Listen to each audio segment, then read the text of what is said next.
할렐루야, 반갑습니다. 또 이렇게 3월을 이제 기다리면서 2월달에 있을 또 구약 개관 성경 통독 개관 세미나 오신 여러분들, 또 자리에서 들으신 여러분들 환영합니다. 기도하면서 나아가도록 하겠습니다. 기도하겠습니다. 은혜가 풍성하신 하나님 감사합니다. 오늘 귀한 시간을 주님, 또 귀한 장소를 허락하여 주셔서 주님의 말씀을 또 읽어감에 있어서 우리들 한 장 한 장 또 그 가운데 담겨있는 하나님의 마음을 함께 나누고자 이 개관 세미나로 나아갑니다. 정해진 시간, 정해진 강사분들, 주님 모든 것들 주님 주관하여 주셔서 하나님 앞에 영광 올려드리는 귀한 시간 되도록 함께하여 주옵소서. 감사드리며 예수님의 이름으로 기도합니다. 아멘. 첫 시간은 요한복음 개관입니다. 요한복음에 대해서 아주 간략하게 우리가 함께 살펴보도록 하겠습니다. 요한복음은 이 그림에 나와 있는 것처럼 이제 독수리를 상징하는 그런 의미가 있는데, 이것은 함께 또 다른 사복음서와 비교하면서 나아갈 때 다시 한번 짚어보도록 하겠습니다. 요한복음은 어떤 복음이냐 하면은 예수님의 생애에 대해서 나오고 있는 최초의 기록 중 하나입니다. 저자인 요한이 직접 보고 들은 것을 기록한 것으로 아주 뛰어난 구성을 보여주고 있는 요한복음이고, 여기서 저자는 살아계시고 실제하시며 우리의 삶을 바꾸실 수 있는 그 예수님을 이야기하고 있습니다. 저자에 대해서는 여러 가지 의견이 분분합니다. 그런데 이제 가장 큰 의견으로는 세베대의 아들 요한, 그리고 장로 요한이라고 하는 그런 입장이 있습니다.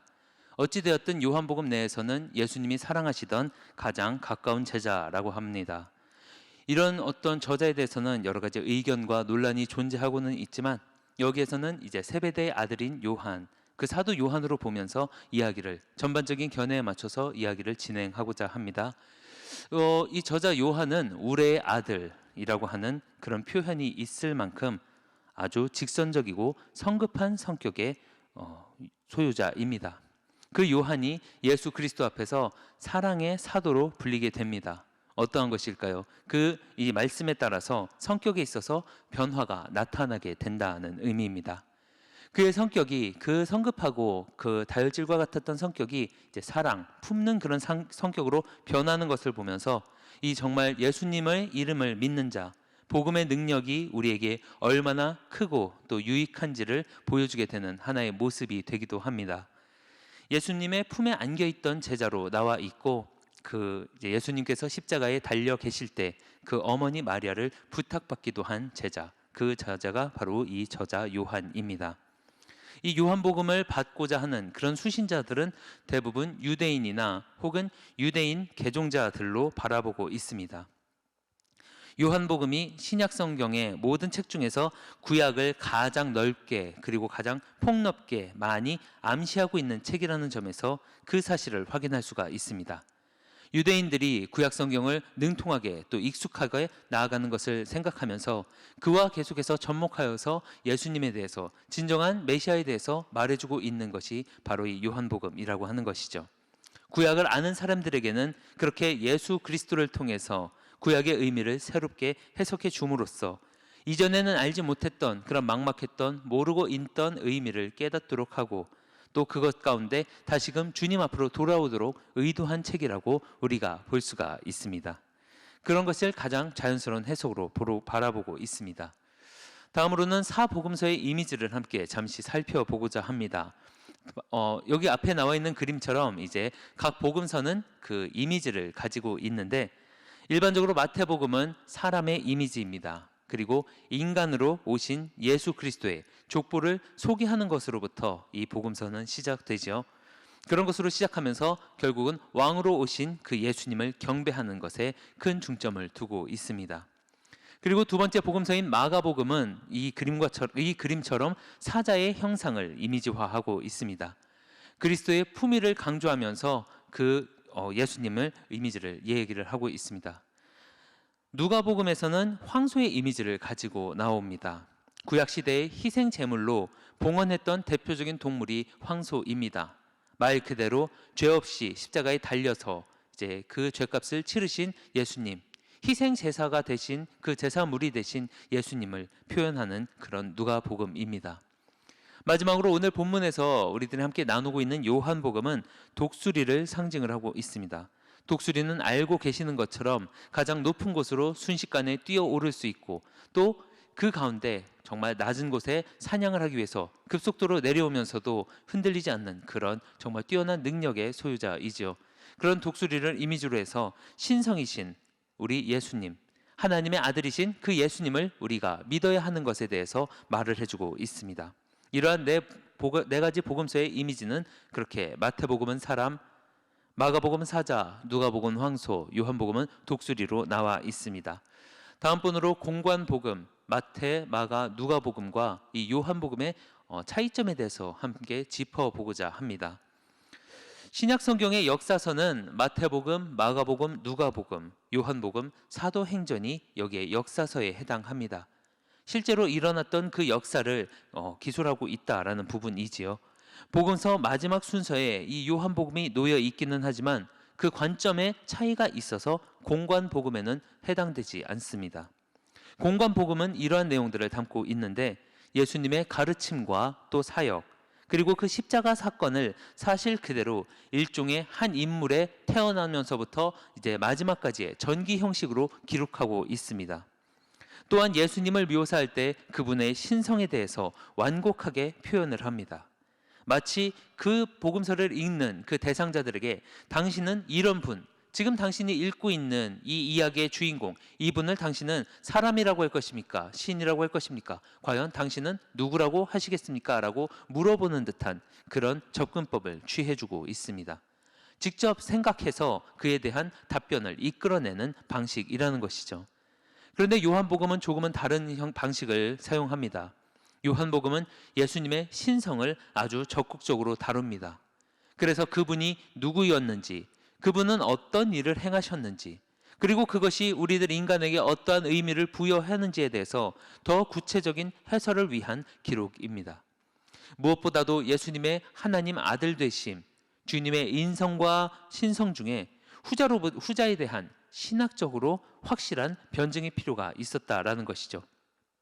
그래서 요한복음은 단도직입적으로 결론을 먼저 이야기하고 그에 대해서 풀어나가는 그런 접근법을 사용합니다.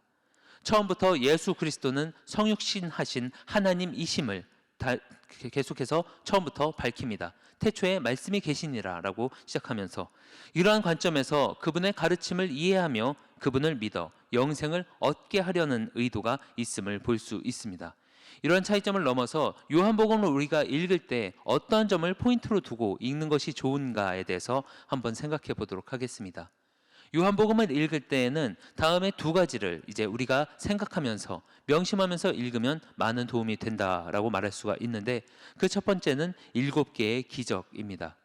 그리고 두 번째는 7개의 자기 선포라는 것이죠. 먼저 살펴볼 7개의 기적은 다음과 같습니다. 물로 포도주를 만드시는 것, 왕의 신하의 아들을 치유하시는 것, 38년 된 병자를 치유하시는 것, 오병이어로 5,000명을 먹이시는 장면, 물 위를 걸으시는 장면, 소경을 치유하시는 것, 그리고 죽은 나사로를 살리시는 장면이 여기 해당합니다. 이러한 모든 기적들은 모두 다 한결같이 예수님이 어떤 분이신가, 예수님의 신성을 강조하는 부분입니다. 독수리 복음이라는 것을 아까 말씀을 드렸는데 독수리의 날개치며 오름같이 높고 깊은 영성이 차고 넘치기 때문에 나타나는 표현이라는 것이죠. 그러한 예수님의 신성, 그렇기 때문에 나타나는 초월적인 신정 능력을 행함으로써 하나님의 아들로 우리 예수님께서 이 땅에 내려오셨음을 보여주고 있다라는 것입니다. 이러한 7개의 기적과 더불어서 다시 한번 또 이렇게 우리가 함께 살펴보면서 나아가야 할 그런 부분은 7개의 자기 선포입니다.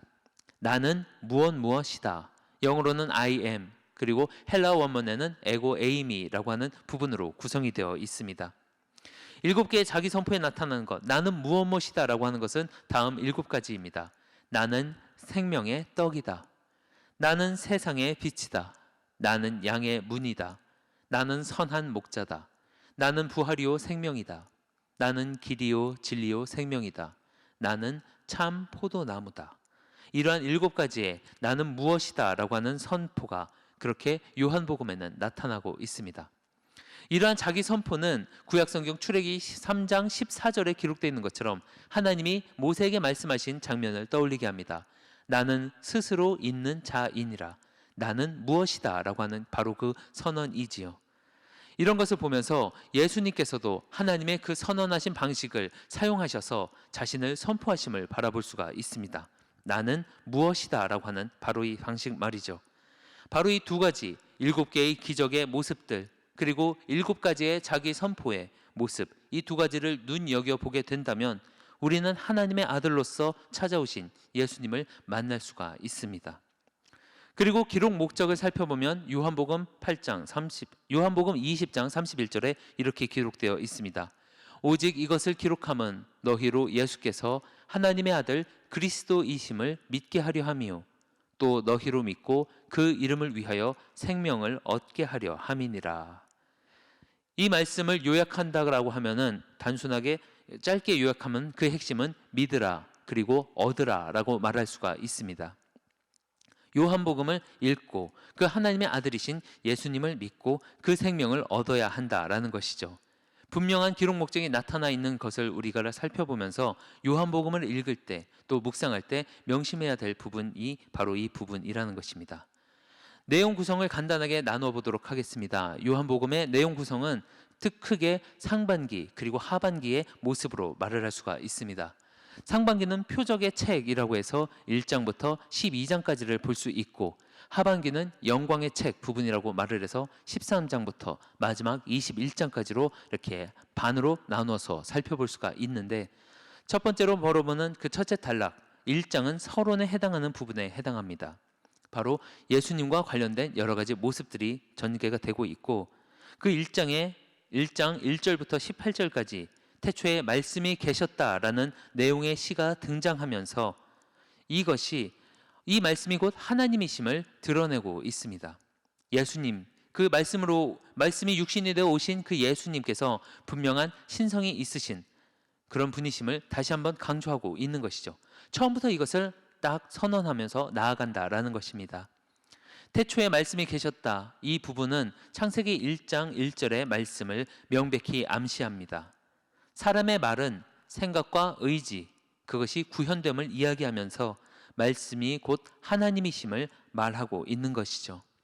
그러한 하나님의 말씀이 육신이 되어 인간이 되시고 또 출애굽기를 인용하여 예수님은 우리 가운데 계시는 성막이 되셨다라고 말합니다. 언약궤 위에 거하셨던 영광스러운 하나님의 임재가 예수님이 되셨다는 것을 의미하죠. 결국 요한은 그렇게 주장하고 있는 것입니다. 유일하신 참 하나님은 성부이자 성자이시며 또라고 그렇게 주장하고 있는 것이죠. 이어서 1장에는 계속해서 세례 요한이 그러한 예수님을 만난 이야기가 등장합니다. 여기 한 장에서만 예수님에 대한 7가지의 표현이 나타나는데 그것은 완전한 인간, 나사렛 예수, 메시아, 왕, 선생, 하나님의 아들, 인자와 같은 표현입니다. 그리고 이렇게 제시되어 있는 7가지 표현이 2장에서 12장에 나타나는 그 예수님의 사역과 7가지 표적들을 통하여서 거기에 나타나고 있는 내용들을 통하여서 우리 주님이 입증하고 계십니다. 이어지는 두 번째 단락인 2장에서 12장까지의 내용은 예수님의 표적 그리고 기사 그로 인해 불거진 여러 가지 논란을 담은 아주 큰 단락으로 말할 수가 있습니다. 2장에서 12장에 나타나는 그러한 기본 구성을 말하면 이렇게 볼 수가 있는데 첫 번째로 예수님의 이적이 행해집니다. 그리고 그에 대한 것을 바라보고 사람들의 오해나 논란이 발생합니다. 저마다 각자의 소리를 내어서 이것에 대해서 왈가불구하죠. 그리고 마지막으로 그러한 이야기의 끝에서 사람들은 예수님이 어떤 분이신지 서로 고민하면서 나아갈 때 이제 읽는 이로 하여금 선택해야 하는 그런 양식으로 구성되어 있는 것입니다. 예수님이 신이시다. 예수님은 참 하나님이시다라는 것을 선택해야 한다. 그리고 그러지 못한 사람들은 또 어떠한 모습을 하고 있는지에 대해서 보여주고 있다는 겁니다. 이러한 큰 단락의 모습을 통해서 우리가 바라볼 때 이 요한복음의 구성을 다시 한번 볼 수가 있습니다. 2장에서 10장을 먼저 바라보게 된다면 2장과 4장, 2장에서 4장까지의 내용을 먼저 볼 때 네 가지의 유대 제도에 대해서 다루고 있습니다. 첫 번째는 2장에 나타나는 가나 혼인잔치입니다. 예수님의 첫 표적이 나타나는 장면이지요. 그리고 어머니의 부탁을 받아서 아직 내 때가 아닙니다 라고 말을 하면서도 기어이 그 일 가운데 본인의 일을 행하십니다. 이 사역은, 이 이적은 주님께서 어떠한 분이신지를 드러내는 상징과 같습니다. 이사야 25장 6절의 예언처럼 하나님 나라는 풍성하다라는 것을 드러내는 것이죠. 주인이 미리 준비해뒀던 포도주가 모두 다 떨어졌음에도 그런 가운데서도 풍성한 그런 하나님 나라의 모습을, 이런 모습을 통해서 보여주고 있습니다. 두 번째로 살펴볼 수 있는 것은 성전 청결하신 일입니다. 환전상을 그 안에서 내어 쫓으시고 성전을 허물면 내가 사흘 안에 세우겠다라는 말씀을 하시죠.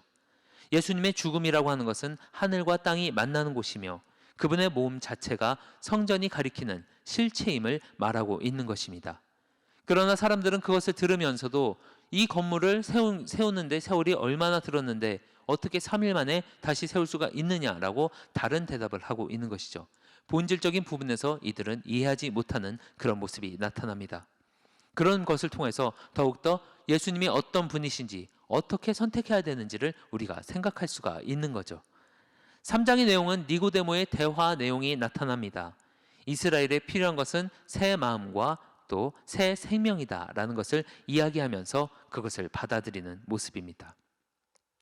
4장은 성스러운 우물에서 이방인 사마리아 여인과 우리 주님께서 대화하는 장면입니다. 영원한 생명을 주는 샘물이 어떠한 것인지, 이 샘물을 마시는 자는 영원히 목마르지 아니하다라는 것이 어느 것인지를 지금 예수님은 사마리아 여인에게 말을 해주고 있는 것이죠. 하나님의 영원한 사랑으로 충만한 새로운 차원의 생명이 나타나게 되는 겁니다. 그리고 이어지는 5장에서 10장까지의 내용은 4가지의 유대 절기에 대해서 다루고 있습니다. 이는 지도자들에게 있어서 아주 큰 적대심을 불러일으키는 그런 장면이 되기도 합니다. 첫 번째로 볼 수 있는 5장은 안식일 논쟁입니다. 아버지께서 일을 하시니 나도 일한다 라는 말을 통해서 그가 안식일에 우리 주님께서 일하신 것에 대해서 왈가왈부하는 그런 모습을 살펴볼 수가 있습니다. 6장에서는 유월절에 관한 내용이 나옵니다. 오병이어의 기적을 행하셨고 사람들이 더 많은 떡을 요구할 때 내가 생명의 떡이다 라고 그렇게 칭하십니다. 이어지는 7장에서 10장까지는 초막절에 관한 내용입니다. 이스라엘이 광야를 지낼 때 구름 기둥과 불 기둥 그리고 반석에서 물이 터진 것을 생각할 수가 있는 장면입니다. 자신을 세상의 빛이라고 칭하시고 누구든지 목마르거든 내게로 와서 마시라 라고 말씀하시는 장면입니다. 10장은 수전절, 하누카, 그 봉헌에 관한 내용입니다. 하나님은 나를 거룩하게 하여 구별하셨다. 나와 아버지는 하나다 라고 말씀을 하시고 그 장소 예루살렘을 떠나시는 모습입니다. 그리고 이어지는 11장과 12장은 나사로를 사랑하셔서 자신의 그런 위험, 죽음을 무릅쓰고 다시금 그곳으로 돌아가서 나사로를 살리시는 장면입니다. 그리고 이 일을 통하여서 논란이 극에 달하게 되죠. 이스라엘 지도자들은 그동안 눈의 가시옷처럼 여겨졌던 마음에 불편했던 예수님을 죽이기로 모의하기 시작합니다. 친구를 위해서 목숨을 버리시는 일을 행하신 우리 예수님의 모습을 볼 수가 있습니다. 그리고 여기까지 해서 전반부에 해당하는 내용이 마무리되게 됩니다. 이어지는 후반부의 내용은 이제 하반기 영광의 책이라고 되어 있는 부분은 세 번째 단락인 먼저 13장에서 17장까지의 내용을 살펴볼 수가 있는데 이것은 예수님의 마지막 말씀에 해당하는 부분입니다. 그리고 예수님의 말씀과 기도에 해당하지요. 13장에서 충격적인 행동을 보이십니다. 주님께서 그동안 사회적인 통념상 하지 않아야 할 생각조 할 수 없었던 그 일, 제자들의 발을 종처럼 씻기시는 일입니다. 이것이 바로 우리 예수님의 삶의 목적을 상징하는 부분입니다. 자기를 낮추고 또 희생하시고 세상의 죄를 위해서 본인이 보내지셔서 죽게 되신다라는 것이죠. 이러한 관대한 사랑의 행위가 예수님을 따르는 특징이 될 때 세상이 하나님을 바라볼 수 있게 된다는 것을 예수님께서는 직접 행동으로 보여주십니다. 이어지는 14장에서 17장은 예수님의 말씀과 기도의 부분입니다. 본인이 이곳에서 계속 머무르는 것이 아니라 떠나가심이 모두에게 유익이 된다라고 말씀을 하시죠. 무슨 이유 때문입니까? 성령이 오신다. 성령이 오시는 것이 모두에게 더욱 유익이다라는 것이죠. 한 분이신 하나님은 사랑으로 연합하는 관계임을 또한 말씀하고 계십니다. 예수님을 따르는 자들은 하나님의 사랑 안에 거하는 자들이라고 하는 포도나무 비유도 말씀을 해 주시고, 예수님을 따르는 자들이 성령의 권능을 입어 사명을 감당하게 됨을 말씀하십니다. 즉 성령을 통한 이웃사랑과 그 진리를 증거하는 삶을 말씀하고 계십니다. 예수님이 또한 자신을 따르는 자들에게 반대가 있을 것이다 라는 모습도 예언하고 계시는데, 세상이 나를 미워한 것 같이 너희도 미워할 것이니 담대하라 라고 말씀하시는 것이 그것입니다. 내가 세상을 이기었노라 라는 선언이 여기 해당되지요. 그렇다면 그러한 것이 어떠한 승리를 말씀하시는 것인지 우리는 이어지는 곳에서 찾아볼 수가 있습니다. 그것이 바로 네 번째 단락에 해당하는 18장에서 20장에 해당되는 예수님의 체포와 재판, 죽음과 부활에 해당하는 장면입니다. 18장에서 체포가 일어나고 19장에서 숨가쁘게 재판이 나타납니다. 그리고 그 후반에서 죽게 되시고 20절에 20장에 부활하시죠. 18장에서는 붙잡히시는 예수님의 모습이 나타납니다. 자기의 생명을 내어주심으로써 하나님의 능력이 어떤 것인지를 점차 나타내고 계십니다. 그리고 19장에서는 십자가에 달리신 예수님의 모습이 나타납니다. 그의 나라는 이 세상을 위한 것이지만 그 가치는 이 세상에 속한 것이 아니었습니다. 그렇기 때문에 거꾸로 된 나라, 십자가, 죄악에 자신을 내어줌으로써 그 죄악을 이기시는 그런 놀라운 그런 희생이 나타나고 계시는 것이죠. 자기를 내어주는 사랑의 행위로 승리하시는 예수님의 모습이 여기 잘 나타납니다. 그리고 20장에서는 다시금 부활하신 예수님의 모습이 나타납니다. 예수님의 부활은 7가지 표적과 연계가 됩니다. 앞서 말씀드렸던 7가지 표적, 2장에서의 물로 포도주를 만드신 것, 4장에서 병든 소년을 고치시는 것, 5장에서 38년 된 병자를 고쳐주시는 내용, 6장에서 오병이어의 기적 5,000명을 먹이시는 것, 그리고 9장에서 눈먼 자를 고치시는 일과 11장에서 죽은 나사로를 살리시는 일입니다. 이러한 7가지 표적은 부활하신 예수님을 생각하게 합니다. 이러한 20장의 절정 부분에서 죽음에서 부활하신 예수님을 가리키고 있습니다. 죽음을 이긴 사랑으로 예수님의 하나님의 아들이라고 하는 선언을 주고 있습니다. 그리고 약속하신 성령을 부어주시죠. 마지막에 해당하는 21장, 이 단락은 후기에 해당합니다. 예수님이 이러한 일을 하셨다, 예수님이 이렇게 살아오셨다, 예수님은 신성이 있으신 분이시다라는 것을 거듭 강조하며 그분이 이런 것을 우리에게 말씀하고 가셨다. 그렇다면 계속 그 예수님을 따르는 사람들은 어떠한 사명을 갖고 있어야 되는지, 그 예수님을 따르는 제자의 사명을 제시하는 부분이 21장이라고 하는 것이죠. 특히 21장은 물고기를 잡는 장면을 통해서 나타나면서 제자들이 무엇보다도 주의 음성에 귀를 기울이고 순종할 때 가장 효과적으로 사역할 수 있음을 보여주고 있습니다.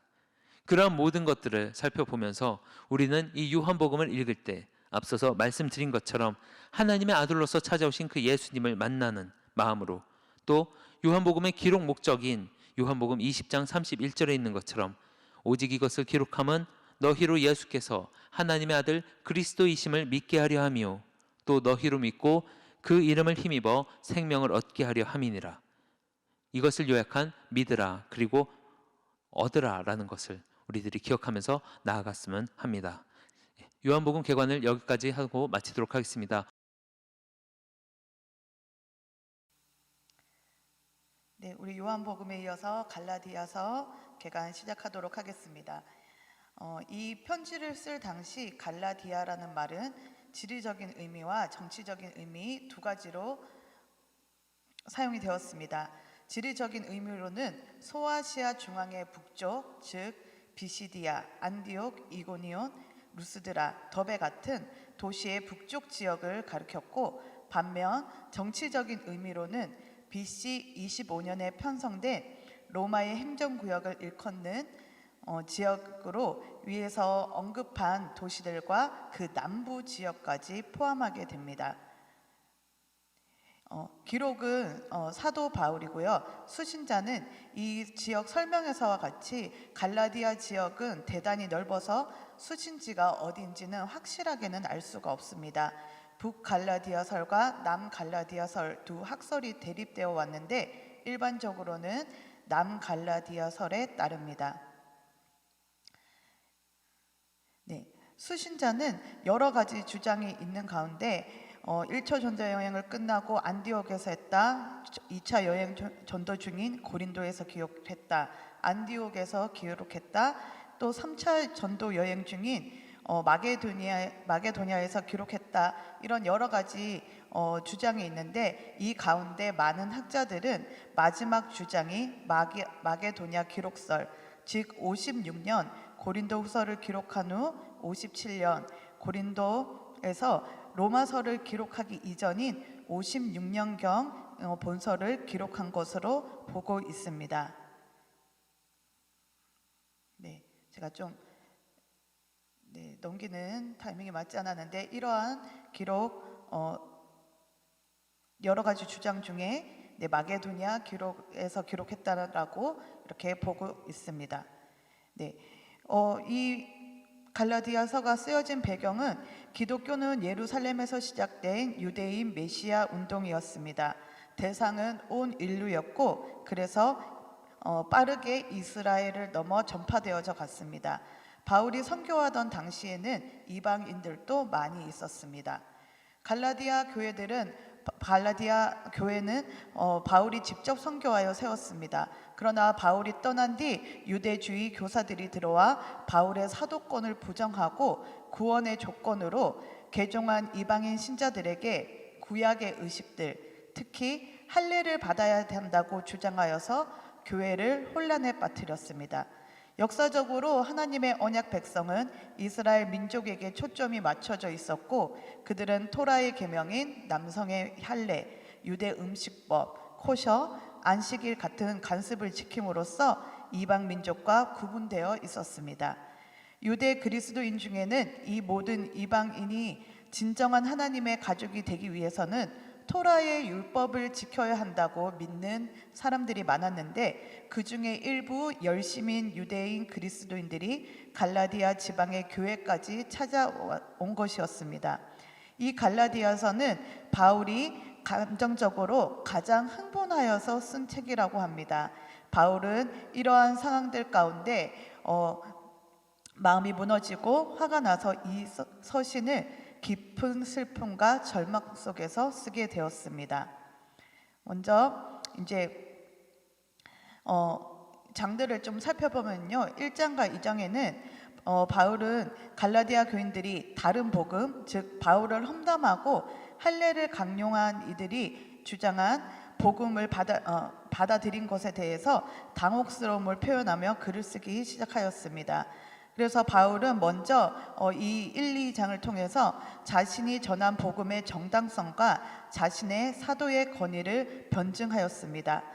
바울의 사도권은 부활하신 예수님이 직접 이방인의 사도로 임명하였음을 말하며 사도권의 신적 기원에 대해서 언급하였습니다.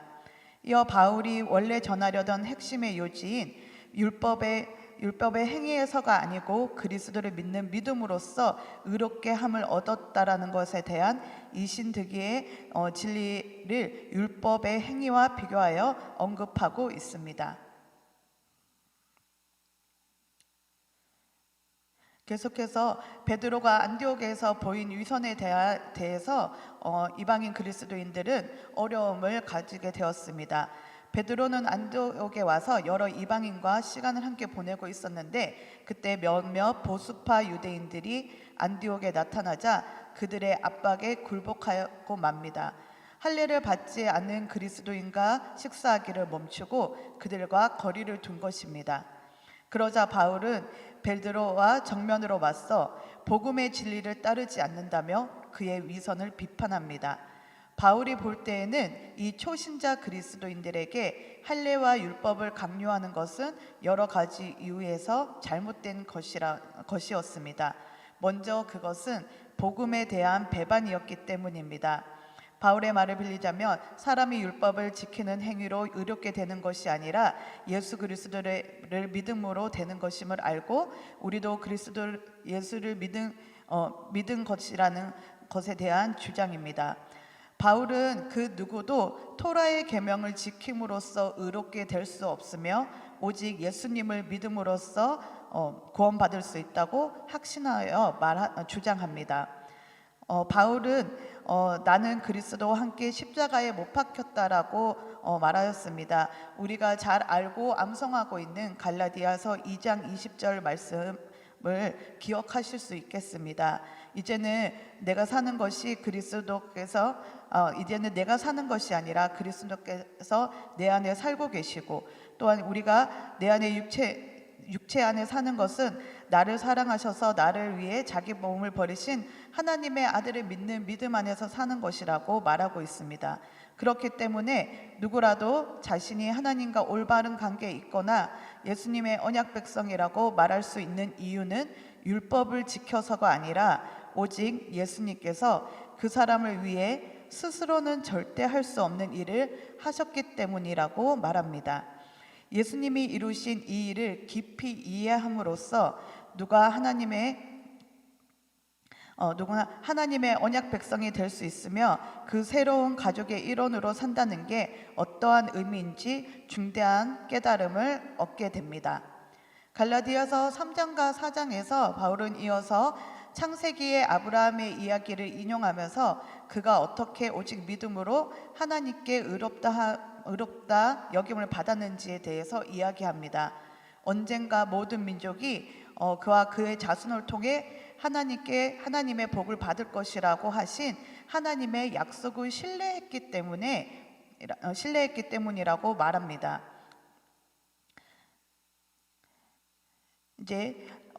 그런데 하나님은 왜 이스라엘에게 율법을 주신 걸까요? 계속해서 말하는 것은 율법으로 인하여서 구원받은 것이 아니라 하나님의 백성이 되는 것이 아니라 그리스도로 인하여서라고 하였는데 율법을 왜 주신 것인가에 대한 질문이 생깁니다. 하나님의 의도는 언제나 율법을 일시적인 방편으로 사용하는 것임을 알 수가 있습니다. 율법은 긍정적인 역할과 부정적인 역할 모두를 가지고 있습니다. 부정적으로는 율법은 마치 이스라엘의 죄를 살피는 돋보기 같아서 이스라엘이 끊임없이 하나님의 법을 거역함으로써 묵인했던 죄악된 인간의 실체를 폭로하였습니다. 따라서 율법은 선한 것이지만 결국 이스라엘과 온 인류의 유죄를 선고할 수밖에 없었습니다. 바울은 율법은 모든 사람을 죄 아래 가두었다라고 말합니다. 율법의 긍정적인 역할도 있습니다. 율법은 약속하신 메시아가 오실 때까지 이스라엘이 바른 길을 가게 하는 엄격한 선생과 같다고 합니다. 그러나 메시아가 오신 뒤에는 그분이 이스라엘을 대신해 율법의 목적을 성취하였습니다. 예수님은 진정으로 하나님과 이웃을 사랑하신 신실한 이스라엘 사람이셨습니다. 그리고 이스라엘의 왕으로서 그들의 죄로 인한 형벌과 실패의 결과를 짊어지고 죽으심으로 구원을 베푸셨습니다. 이제 예수님을 통해 인종이나 사회적 지위나 성별과 관계없이 모두가 하나님의 복을 받을 수 있다고 합니다. 바울이 볼 때 이방인 그리스도인들에게 율법을 강요하는 것은 마치 예수님이 하나님의 약속을 성취하지도 우리의 죄를 해결하지도 않으신 것처럼 행동하는 것이며 예수님을 통해 주어진 새로운 자유와 성령의 선물을 무시하고 하나님의 약속과 복을 특정 민족에게 제한하는 것이라고 말합니다. 이에 대해 바울은 5장과 6장에서 성령을 통해 우리를 변화시키는 예수님의 임재가 핵심임을 설명합니다. 바울은 옛사람과 새사람을 대조합니다. 옛사람의 습관은 분명합니다. 비인간적인 행동을 일삼고 인간관계와 공동체 전체를 무너뜨립니다. 새사람은 예수님을 믿고 성령의 의지에서 사는 사람이며 그런 사람에게는 예수님의 생명이 그의 생명이 되어 바울이 말하는 성령의 열매가 맺히게 됩니다. 이야말로 예수님이 그분의 가족을 통해 재현하기 원하시는 삶의 방식이면서 이로써 그들은 성령의 9가지 열매를 맺는 사람이 됩니다. 그렇지만 이 열매는 저절로 맺혀지는 것이 아니라 실제 과일처럼 가꾸어야 하는 것입니다. 바울은 우리가 성령으로 산다면 성령의 인도하심대로 살아야 한다고 말합니다. 의도적으로 우리가 그렇게 살기를 애써야 한다고 말합니다. 그렇기 때문에 우리는 옛 습관을 잘라내고 새로운 습관을 가꾸는 법을 배워야 합니다. 하나님과 이웃을 사랑하는 사람으로 변화시키는 것을 체험해야 합니다. 마지막으로 바울은 그리스도인들에게 율법과 할례를 강요하는 것은 핵심을 놓치는 것이라고 말합니다. 정말 중요한 것은 하나님의 새로운 창조로서 이들은 다민족으로 이루어진 메시아의 새로운 가족, 예수님을 믿는 믿음으로 가득하며 성령의 능력으로 하나님과 이웃을 사랑하는 법을 배우는 사람들이고, 이것이 바로 갈라디아서가 전하는 중요한 핵심적인 내용입니다. 이어서 갈라디아에 이어서 에베소서도 함께 진행하도록 하겠습니다.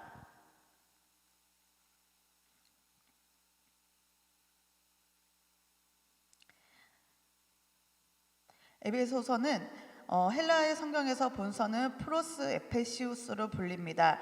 이는 에베소인들에게라는 뜻입니다. 사도 바울은 사역을 하면서 옥에 갇히는 고충을 여러 번 당했습니다. 정확히 몇 번인지 알 수는 없으나 고린도후서 11장 23절에 보면 거짓 사도들과 비교해서 옥에 갇히기도 더 많이 하고 라고 한 표현에서 그의 옥에 갇히는 횟수가 적지 않음을 알 수가 있습니다. 사도행전에 나오듯 사도 바울은 로마에서 하나님의 은혜로 가택연금 상태에서 비교적 자유롭게 살면서 2년 동안 열심히 복음을 전파할 수 있었는데, 이 과정 중에 다른 교회를 건면하고 소통하면서 옥에 갇혀 있는 상태에서 서신서들을 보내게 됩니다. 기록하는 시기는 주후 62년경으로 볼 수 있습니다. 에베소서, 빌립보서, 골로새서, 빌레몬서 등 4권의 서신이 신약에 포함되어 있고, 이것을 옥중서신이라고 부릅니다. 옥중서신의 순서는 서신의 분량에 따라 결정된 듯합니다.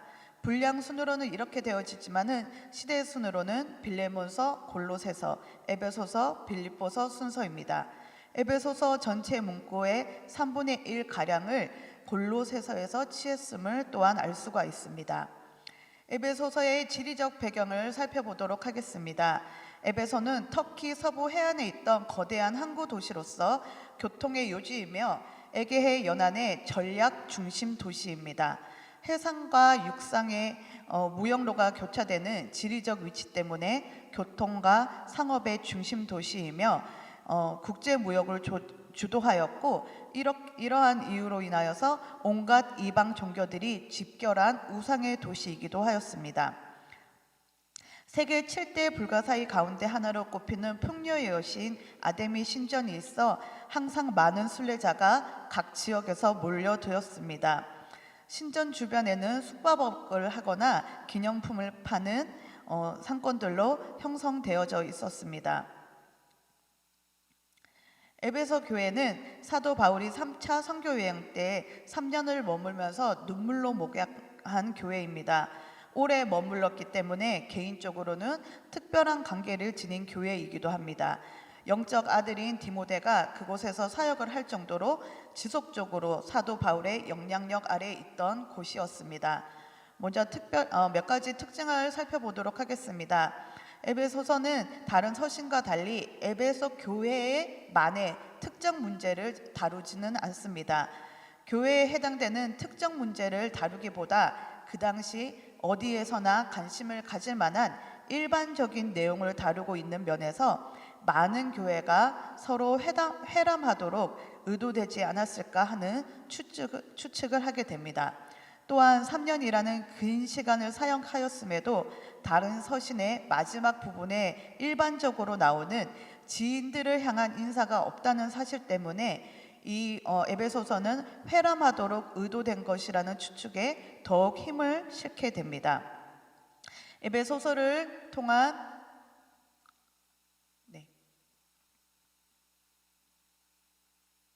에베소서를 통한 가르침에는 하나님의 영원한 계획 속에 있는 이방인 그리스도인들의 위치에 초점을 맞춥니다. 유대인 이방인 그리스도인들이 그리스도 안에서 하나임을 가르칩니다. 이방인들이 하나님의 백성이 된 것은 원래부터 준비된 하나님의 계획이었는데 예수 그리스도의 부활 후에야 사도들에게 알려졌으며 이처럼 창조 전부터 계획된 새로운 방향에 대해 설명하고자 이 서신이 쓰여진 것으로 볼 수 있습니다. 또 특별히 에베소서에서는 사랑에 대해서 많이 강조를 하는데 바울은 자신이 쓴 서신들에서 사랑이라는 단어를 동사와 명사를 합쳐서 107회를 사용하였습니다. 그 중에 19회가 에베소서에서 나옵니다. 에베소서는 앞부분부터 사랑으로 시작해서 사랑으로 끝납니다. 그럼에도 불구하고 요한계시록을 보면 예수님은 아시아의 7 교회 중 하나인 에베소 교회를 향해 너의 처음 사랑을 버렸느니라고 책망합니다. 어디서 잘못되었는지 각자 회개하고 처음 행위를 가지라고 견책하시는 말씀이 이어서 나옵니다. 우리 각 장에 대한 요약을 함께 보도록 하겠습니다. 먼저 1장에는 인사 그리고 삼위일체 하나님의 구원 사역에 대한 찬양이 나오고 하나님을 아는 지식을 위해서 기도하는 것이 나옵니다. 또한 그리스도와 함께 부활하여서 하늘에 앉게 된 그리스도인의 지위에 대한 설명이 나옵니다. 2장에는 하나님의 은혜에 대해서 이야기합니다. 이방인 그리스도인들이 어떻게 예수님을 믿게 되었는지 설명하고 예수님을 알기 전 그들은 육체는 살았으나 영적으로는 죽은 자들이었다라고 말합니다. 어둡고 악한 영적 세력들에 살고 있는 그들에게 하나님은 사랑과 자비로 그들을 구원하셨고 그들의 모든 죄를 용서하시고 예수님의 부활 생명에 동참하게 하셨습니다. 이로 인해 예수님에 의해서 새 가족으로 창조되어 하나님이 맡기신 소명, 목적, 사명을 발견하는 기쁨을 맛보게 됩니다. 또한 다민족 가족에 대해서 자세히 설명합니다. 하나님의 은혜를 입었을 뿐만 아니라 새로운 가족으로 초대를 받아서 예수님을 알기 이전에는 하나님과 단절되었을 뿐만 아니라 그분의 언약 백성인 아브라함의 가족에서 제외된 자들이었지만은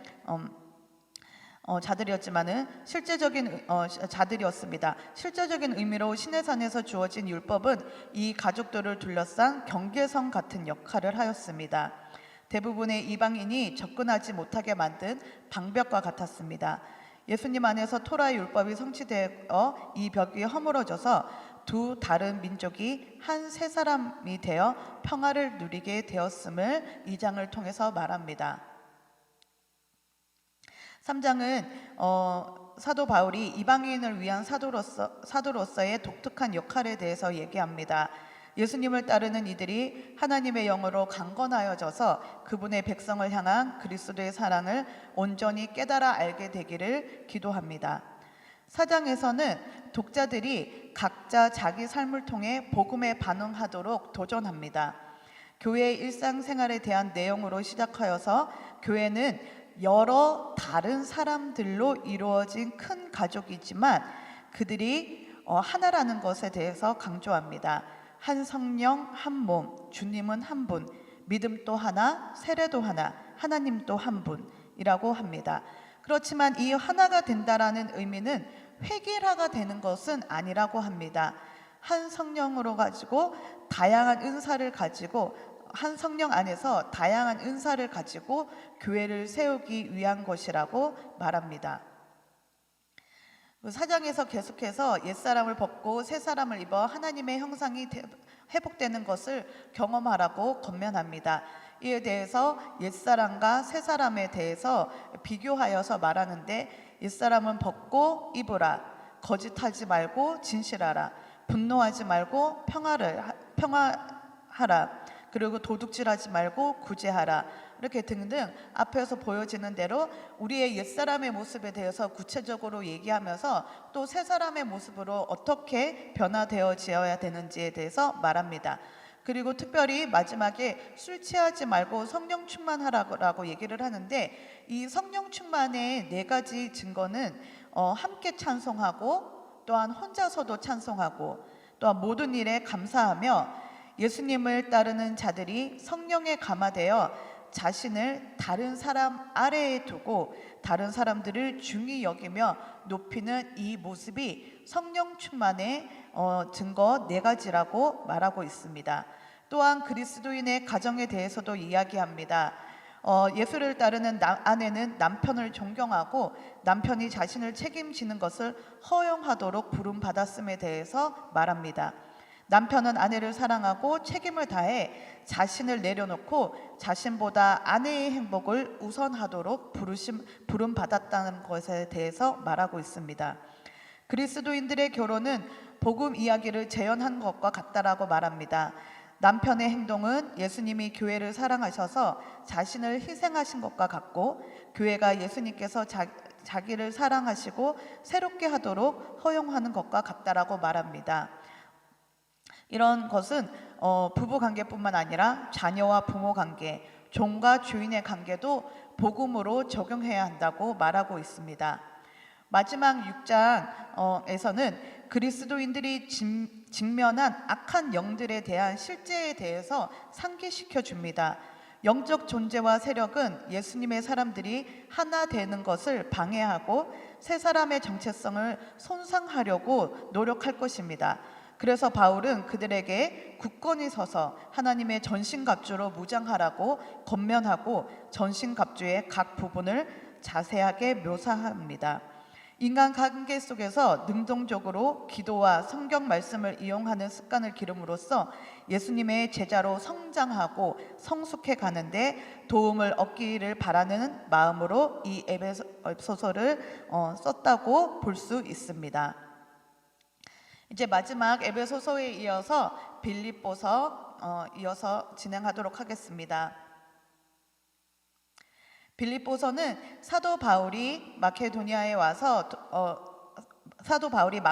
사람이 와서 도와달라고 하는 환상을 보고 간 마케도니아의 지방의 첫 도시였으며 2차 선교 여행 때 세운 유럽의 첫 교회입니다. 지역은 마케도니아 지역의 동쪽, 에게해 북쪽 끝에 위치해 있습니다. 네, 이렇게 위치해 있고요. 지도에서 보는 것 같이. 네, 이 교회의 시작에 대해서 함께 보도록 하겠습니다. 빌립보 교회는 바울이 오늘날 동유럽에 세운 최초의 예수 공동체입니다. 사도행전 16장을 통해 보면 빌립보에서 바울은 자색 옷감 장사 루디아를 만나 그녀의 집에서 교회를 시작하게 됩니다. 빌립보는 고대 마케도니아 로마 식민지였는데 수많은 태역 군인들이 거주하는 까닭에 로마에 대한 애국심이 각별한 도시였습니다. 그래서 바울은 예수님이 세상의 진짜 왕이라고 선포할 때에 많은 반대에 부딪혔습니다. 바울이 그곳을 떠난 후에도 예수님의 제자가 된 빌립보 교인들은 계속해서 되는 반대에 시달렸고 심지어 박해의 고통을 또 겪었습니다. 그럼에도 그들은 활기찬 공동체를 유지하며 예수님을 신실하게 따랐습니다. 바울이 감옥에 갇혔을 때 보낸 편지로 이 내용은 매우 실질적이었는데 점치는 귀신 들린 여종을 치료하는 일로 인해 많이 맞고 감옥에 갇힌 후 거기서 만난 간수를 구원하는 등 다양한 경험을 하게 됩니다.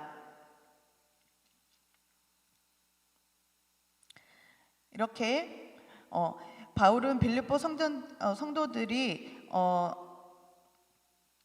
바울이 감옥에 갇혔을 때 빌립보 성도들은 쓸 것을 많이 공급하며 옥바라지를 하였는데요. 바울은 빌립보 성도들의 그런 정성에 감사히 여기며 일종의 감사카드처럼 빌립보서를 썼고 다른 편지에도 그런 사실들을 언급합니다. 그렇기 때문에 에베소서와 골로새서의 내용이 교리적이라면은 상대적으로 빌립보서는 간증적이고 실천적이라고 말할 수 있습니다. 전체적인 개요를 살펴보면은요. 네. 우리 1장에는 바울의 문안 인사와 바울의 감사와 기도가 되어져 있고요. 바울의 투옥과 해명에 대해서 되어져 있습니다. 그리고 2장부터를 보면은 바울의 권면과 권고, 그리고 여러 가지 교회 공동체를 향해서, 또한 이단에 대해서 또한 종합적인 권고를 하는 것을 볼 수가 있고, 4장에는 빌립보 교인들에 대한 바울의 감사, 그리고 마지막 문안 인사를 하는 것을 볼 수가 있습니다. 우리 조금 더 이제 도입부와 본론 그리고 결론으로 나누어서 조금 더 살펴보면은, 우리 도입부는 1장 1절부터 11절로 본서의 발신자와 수신자를 밝히고 빌립보 교인들에게 축도로 문안 인사를 하고, 바울이 빌립보 교인들로 인하여서 하나님께 감사하며 그들을 위하여서 기도하는 내용입니다. 이제 본론은 1장 12절에서 4장 9절까지 이어집니다. 에바브로디도를 통해 빌립보 교회의 소식을 전해들은 바울이 자신의 투옥으로 인해 근심하며 염려하는 빌립보 교인들에게 투옥에 대해서 해명하고, 당시 빌립보 교회가 안고 있던 몇 가지 문제점을 해결하기 위한 필요와 권면에 대한 교훈을 주는 것입니다. 먼저 바울의 투옥에 대한 해명입니다. 자신의 투옥은 패배가 아니라 복음의 진보를 위한 하나님의 섭리의 결과임을 밝힙니다. 자신이 죽든지 살든지 오로지 그리스도만을 존귀하게 하기를 원한다고 간증하고 있습니다. 성도들이 당하는 고난의 의의를 밝히며 빌립보 교인들로 하여금 다가오는 박해에 믿음을 굳건히 할 것을 당부합니다. 두 번째로 교회 공동체 생활에 관한 교훈을 말합니다. 내부 분열의 문제점을 안고 있던 빌립보 교인들에게 그리스도의 겸손을 본받아 일치, 단결할 것을 촉구합니다. 그리스도인으로서 보다 성숙된 삶, 즉 성화에 힘쓰라고 권면하고 있습니다. 세 번째로는 이단에 대한 경계를 합니다. 신앙적으로 혼란시키던 유대주의적 율법주의자들을 엄히 경계하면서 믿음으로 말미암아 의롭게 된다는 이신득이의 원리를 강조하고 있습니다. 모든 성도는 구원의 완성을 위해 신앙의 경주에 매진해야 할 존재임을 밝힙니다. 믿음으로 구원을 얻는다는 사실을 구실로 하나님의 구원의 은혜를 능명하라는 자들인 반도덕주의자들을 경계하도록 교훈하고 있습니다. 그리고 종합적인 권면을 합니다. 성도가 그리스도를 중심하여 하나 될 것을 권고하고, 주를 대하는 성도의 올바른 태도에 관해서 교훈하고 있습니다. 그 밖에 성도들이 힘써야 할 몇몇 덕목들에 대해서 언급을 합니다. 마지막 마무리로 4장 10절에서 20절까지는 빌립보 교인들이 그동안 베풀어준 호의에 대한 감사의 말을 전하고, 21절에서 23절은 마지막 문안 인사, 성도들 간의 인사를 전하면서 본서에서 축도로서 본서를 맺게 됩니다. 이렇게 진행되어지는 우리 빌립보서에서 몇 가지만 우리 조금 더 살펴볼 것은 에바브로디도에 대해서 함께 보았으면 좋겠습니다. 에바브로디도는 사랑스럽다라는 그런 의미를 가진, 이름의 뜻을 가진 사람입니다. 이 로마 제국 당시에는 흔한 이름이었지만은 그 이름 속에는 그리스 로마 신화 속에 아프로디테의 여신의 이름이 들어 있습니다. 아프로디테 여신, 디테 여신 또한 사랑스럽다라는 뜻이 있는데, 이로 보아서 에바브로디도는 기독교로 개종한 이방인이라는 것을 추측할 수가 있습니다.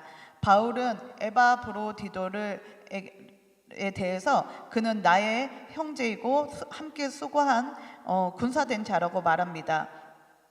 함께 수고한 자라고 표현하고 있습니다. 당시 비주류였던 기독교 복음을 전하면서 바울이 감당한 수고를 가늠한다면 에바브로디도가 복음으로 인해 적지 않은 수고를 했음을 예상할 수 있습니다.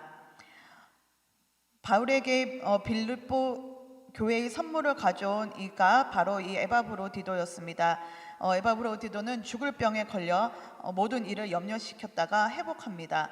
그가 나온 후에 바울은 에바브로디도를 빌립보로 돌려보내며 보내준 선물에 대한 감사와 함께 그들 가운데 다툼이나 경쟁심과 같은 갈등 및 유대주의자들에 대한 경고를 담아서 서신을 보내게 됩니다.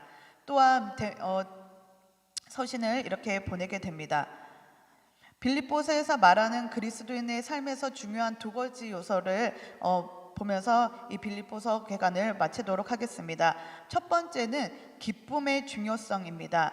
빌립보서에는 기쁨이라는 단어가 명사와 동사형을 합쳐서 10회 이상이 쓰여졌습니다. 바울 서신뿐 아니라 신약 성경 전체의 어떤 책보다도 기쁨과 감사에 대한 언급이 많습니다. 사도 바울이 감옥에 있었다는 사실을 감안할 때 이렇게 기쁨과 감사가 넘친다는 것은 그 믿음이 얼마나 깊은지 드러내 줍니다. 사도 바울은 자신의 기도와 사역의 열매, 고통과 죽음을 직면하는 상황 속에서도 기쁨이라는 단어를 사용하였으며 믿는 자들에게도 믿음으로 주님과 교제 안에서 기뻐할 것을 격려합니다. 사도 바울이 형제들아 너희는 함께 나를 본받으라라고 말한 것은 바로 이 기뻐하라는 문맥에서 나온 것입니다. 두 번째로 성도 간의 교제와 연합의 중요성에 대해서 또한 강조하고 있습니다. 자신을 비워 종의 형체를 가지사 사람들과 같이 되신 예수 그리스도의 마음을 품어야 한다라는 것입니다.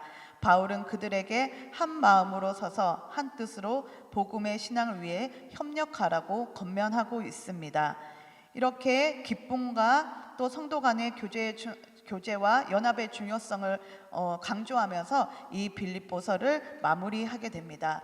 이렇게 갈라디아서, 에베소서, 빌립보서 개관을 마치도록 하겠습니다.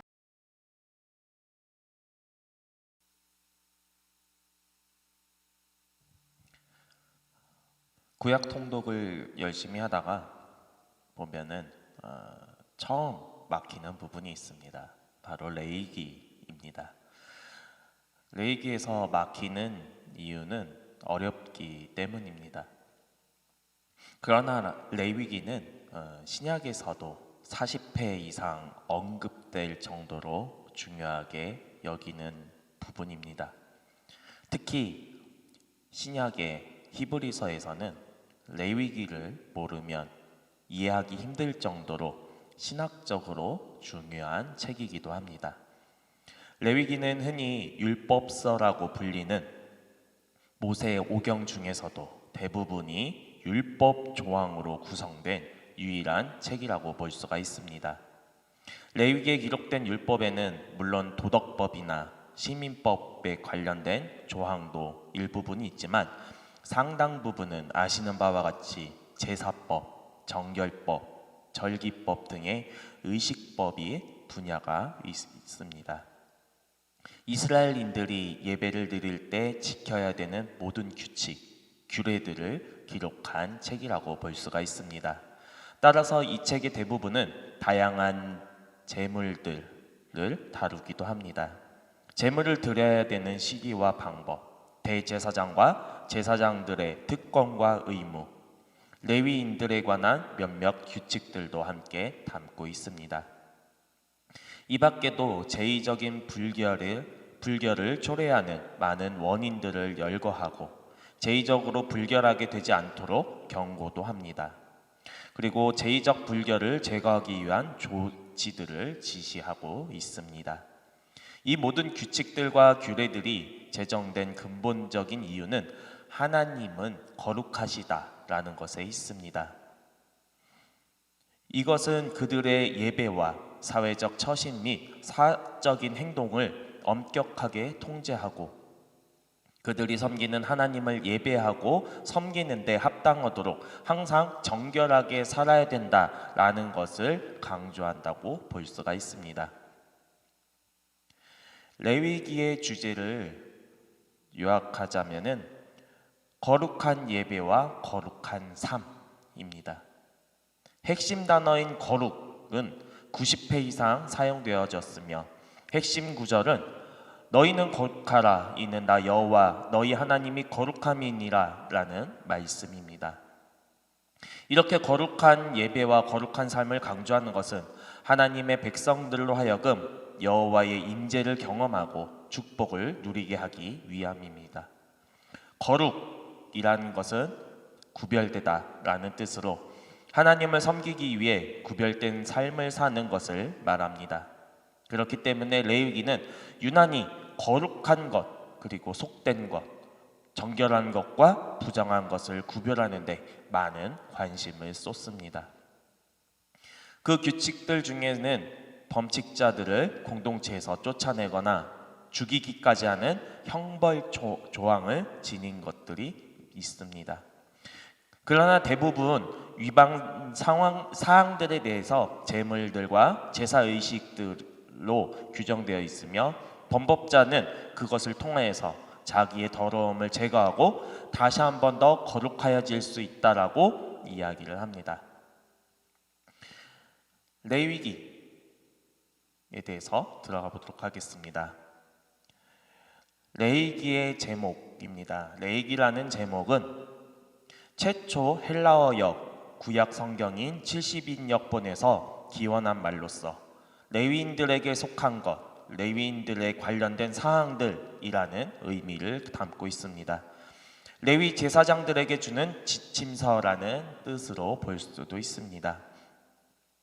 레위기의 히브리어 명칭을 우리말로 옮기면 그리고 그가 부르셨다로 시작이 됩니다. 이는 히브리어로 기록된 레위기 본문의 첫 번째 단어에서 따온 말입니다. 레위기는 출애굽기의 연속성을 볼 수가 있습니다.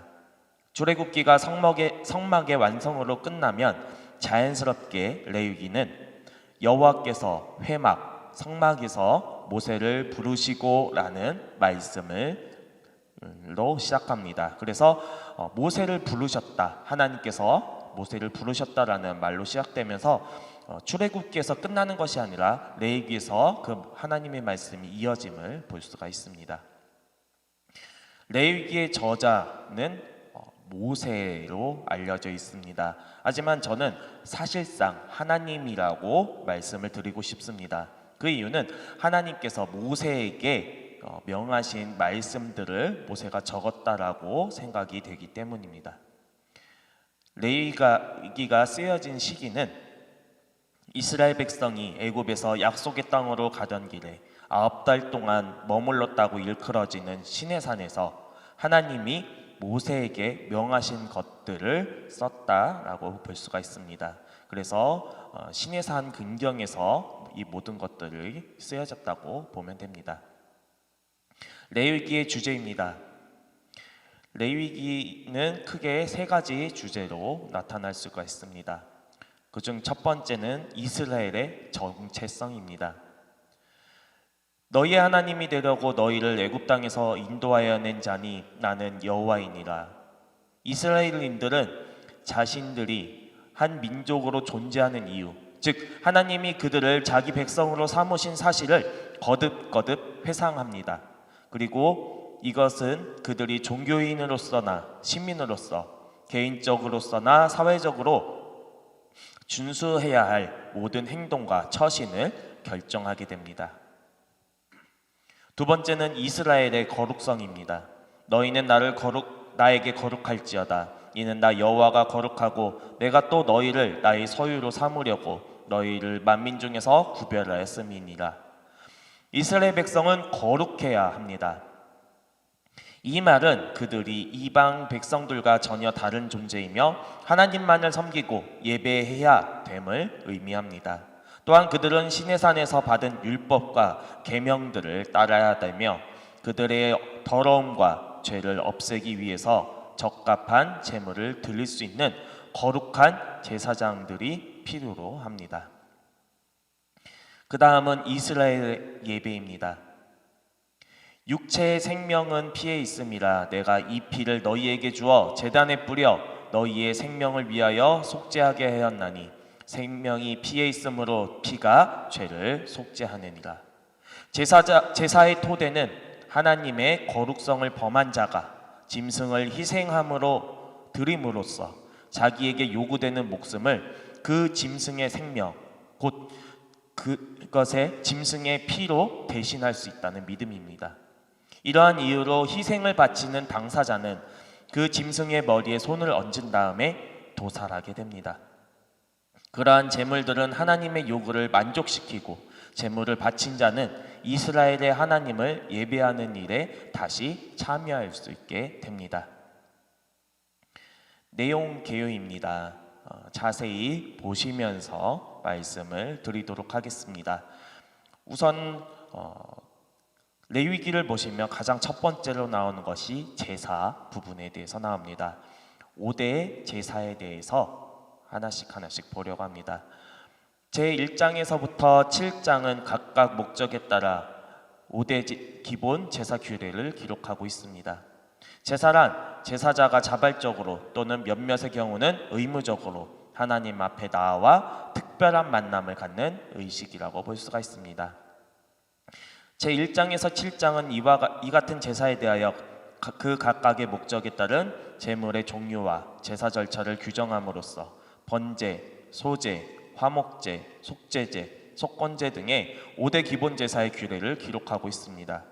이 부분은 일단 1장 1절에서부터 6장 7절까지 각 5대 제사법의 규례를 자원제인 소제, 번제, 소제, 화목제의 경우 그 제물별로 그리고 의무제인 속제제 및 속건제의 경우는 그 제사를 드릴 각 사람의 신분별로 그 기본 절차를 일단 설명한 후에 다시금 6장 8절에서부터 7장 38절에서 각 제사시 제사장의 의무와 각 제사에 있어서 제사장이 차지할 제물의 몫을 중심으로 보충 설명하는 방식으로 이중 설명이 되어 있습니다. 하나씩 다시 보도록 하겠습니다. 먼저 번제입니다.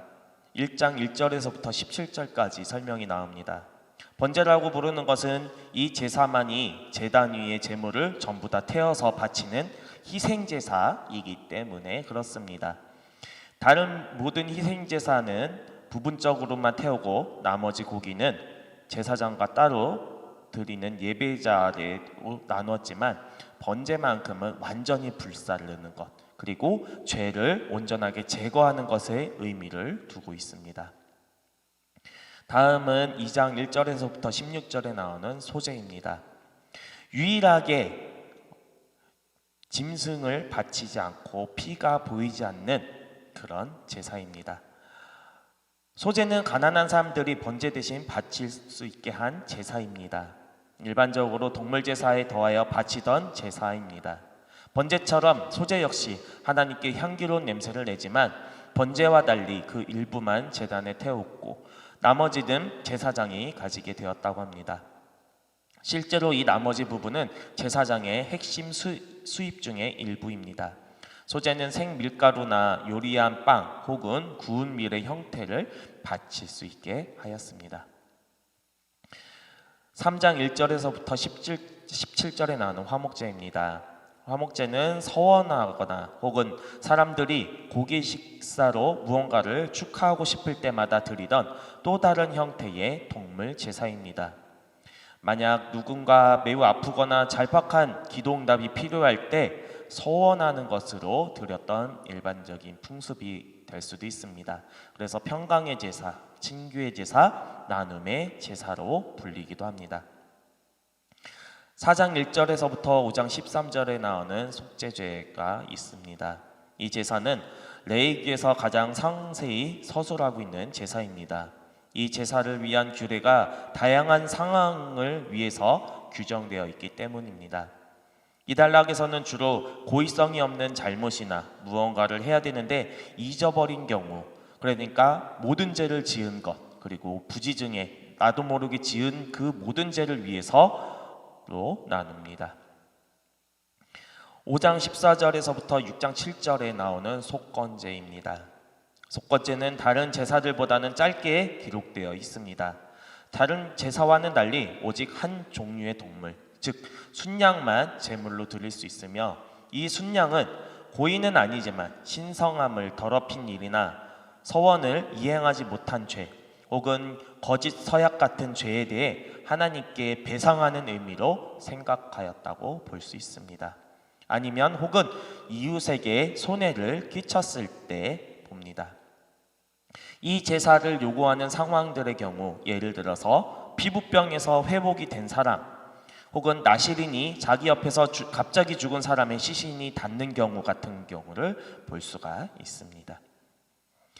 번제를 하나를 들어서 예를 들어보고자 합니다. 양을 가지고 옵니다. 그리고 이 양의 머리에 내가 직접 안수를 합니다. 내가 직접 안수를 하는 이유는 내가 하나님께 죄를 지었고 원래는 내가 하나님 앞에 죽었어야 됐으나 이 짐승의 죽음과 피로 말미암아 하나님 내 죄를 용서하여 주십시오 라고 이야기를 합니다. 내가 이 양을 대신함으로 나의 죄를 사해 주십시오. 다시 나를 거룩하게 해 주십시오라고 기도를 하는 것입니다. 그리고 짐승의 피를 받습니다. 그리고 이렇게 잡아서 각을 뜹니다. 그리고 마지막으로 양의 가죽을 제외하고 모든 것을 하나님께 번제로 태워 드립니다. 이것이 흔히 드리고 있는 번제의 모습으로 볼 수가 있습니다. 부정한 것들에 대한 규례에는 8장에서부터 10장 그리고 11장에서 16장의 것을 쳐서 이야기를 합니다. 전반적으로 율법 조항들만 구성된 레위기에 수록된 유일한 사건 기사들이 나오기도 합니다.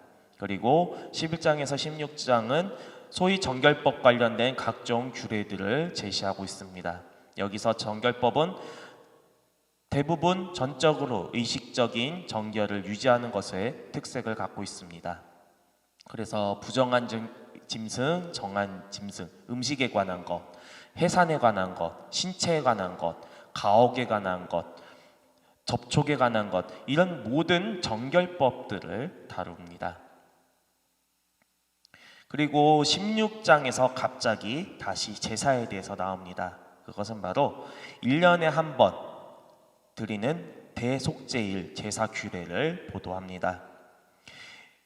1년에 단 한 번만 대제사장이 지성소에 들어갈 수가 있습니다. 이때 하는 것은 이스라엘 백성들의 모든 죄를 속죄를 하는 것을 의미합니다. 대속제일날 제사법이 피날레를 장식을 하게 되는데 유대인들은 이날을 욤 키푸르라고 부릅니다. 레위기는 이렇듯 온통 동물의 피의 제사로 가득한 책이라고 볼 수가 있습니다. 피라는 단어가 90회 이상 쓰여 있습니다. 이는 외면상으로는 각종 제사법의 일부인 것 같지만 근본적으로는 이스라엘 제사 제도를 집행하는 자들인 제사장들 그리고 이스라엘 전회 중에 근본적인 정결 회복을 위함을 힘쓰는 것을 우리는 알 수가 있습니다. 17장에서부터 27장 전체에서 걸치는 것은 거룩함을 요구하는 법들을 따로 모아놓고 있어서 이를 성결법전이라고도 부릅니다.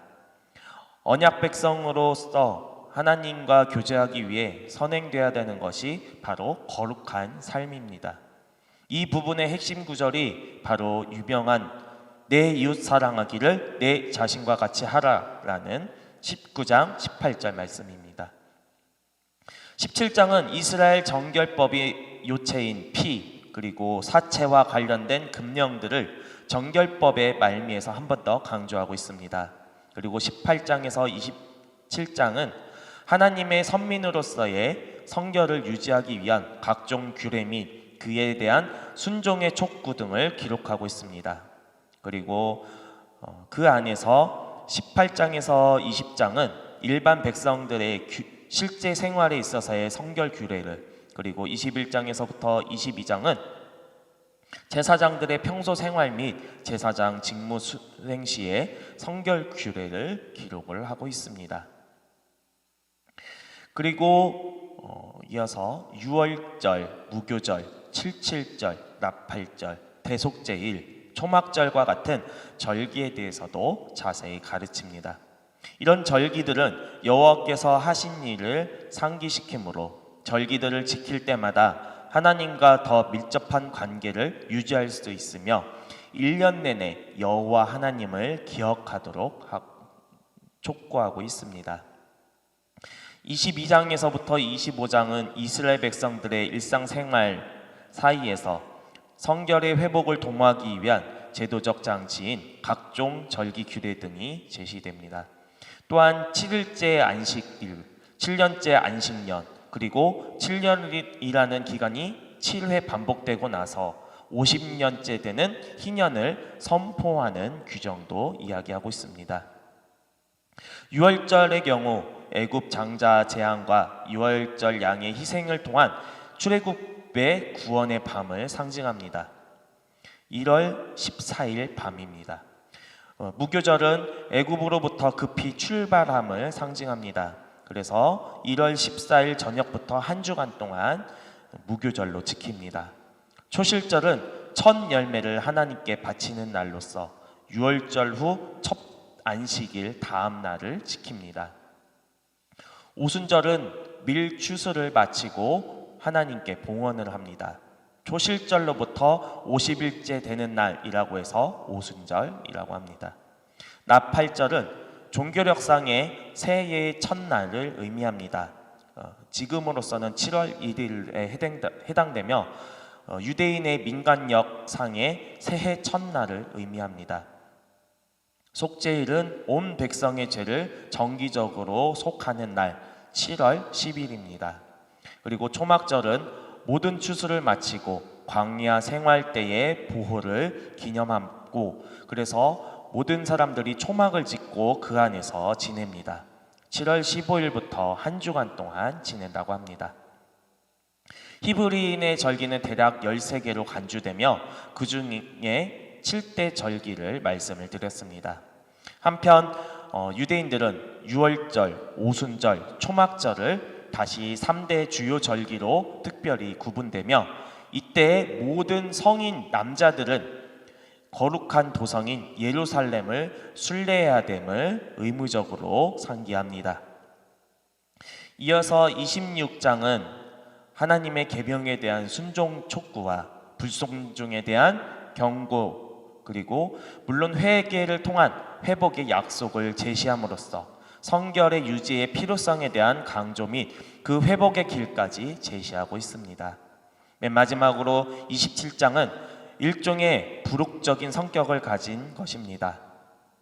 앞에 성결 규례를 나아가 레위기의 모든 규례들이 일방적인 지시였던 것과 달리 자발성이 요청되는 하나님을 향해 스스로 세운 서원에 대한 봉헌 및 의무인 동시에 자발성도 요청되는 헌물이나 특별히 11조 등과 관련된 규정을 제시합니다. 그래서 이스라엘 백성들이 스스로 하나님께 의지를 가지고 헌신하며 하나님과 교제하기를 원하며 성결을 유지할 것을 가르치고 있습니다.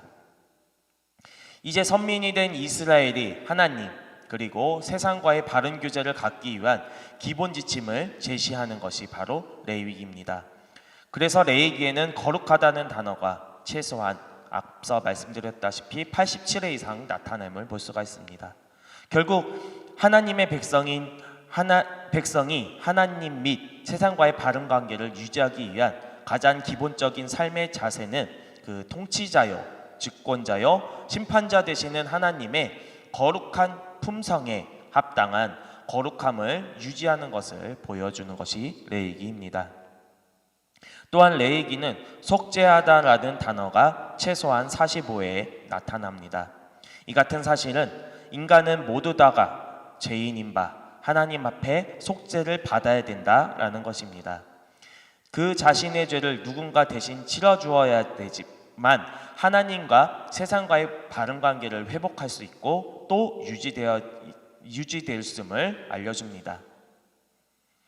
사실 레위기는 속죄를 위한 피와 화염으로 된 두렵고 떨린 책입니다. 그러나 레위기에 기록된 모든 속죄의 피해 요구는 결국 이 같은 하나님과 사람과의 바른 관계의 회복과 유지를 위해 반드시 필요한 속죄의 희생을 신약 시대에 이르러서 우리 주 예수 그리스도께서 십자가상에서의 구속의 순환으로 완전하게 충족시켜셨음을 알려주는 것입니다. 그래서 레위기의 이 제사가 신약의 복음과 연결됨을 알 수가 있습니다. 따라서 신약 시대에 우리에게는 레위기의 이 두렵고 철저한 규정들이 예수 그리스도로 말미암아 우리를 위하여서 대신 치르신 이 속죄 사역, 구속 사역의 은혜가 얼마나 크고 중대한 것임을 다시 한 번 더 깨닫는 시간이 될 수가 있습니다.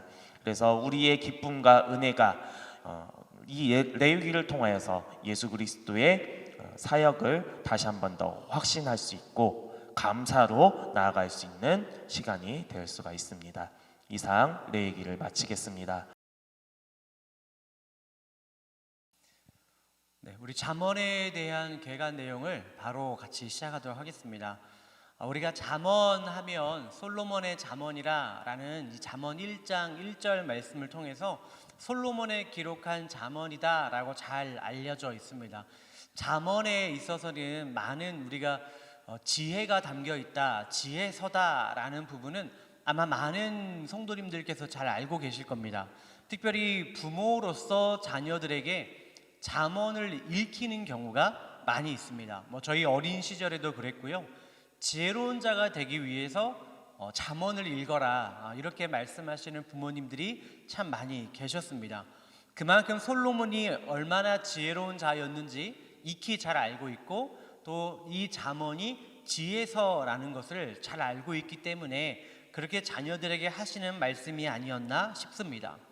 우리가 잠언 1장 1절에 보면 다윗의 아들 이스라엘 왕 솔로몬의 잠언이라 이렇게 쓰여져 있습니다. 그래서 잠언의 저자가 누구냐 그러면 우리가 솔로몬이 잠언의 저자다라고 생각을 하지만 솔로몬만이 쓴 것이 아니라 여기 있는 내용처럼 다른 지혜로운 자들 아굴과 르무엘과 다른 지혜로운 자들의 지혜서가 함께 담겨져 있습니다. 그런데 분량으로 봤을 때 전체 31장 중에 절대적인 분량을 솔로몬이 기록한 잠언이 차지하고 있기 때문에 우리는 솔로몬의 잠언이라 1장 1절에 기록된 대로 솔로몬의 잠언이라 이렇게 말씀하고 있습니다. 우리나라 말로 잠언이라 하면 훈계, 경계, 이 경계의 의미를 갖고 있어요. 그래서 잠언이다 하면 경계가 되는 짧은 말을 우리에게 의미합니다.